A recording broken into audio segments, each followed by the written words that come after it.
Nagluluto tayo guys ng Zara Bilaban. Una muna, pinakuluan ko yung chicken. Nilagyan ko ng sibuyas. Tapos, sunod kong inilagay yung yogurt. Tapos, cornstarch para gumanda yung para lumapot. Yan na lang yung ipakita ko. Ito, chicken yan. Chicken yung mga nakalutang na yan. Tapos, papakuloan ko lang siya.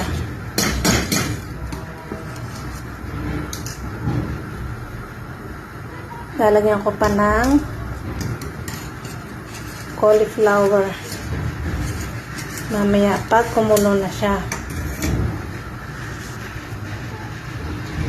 Ito yung cauliflower.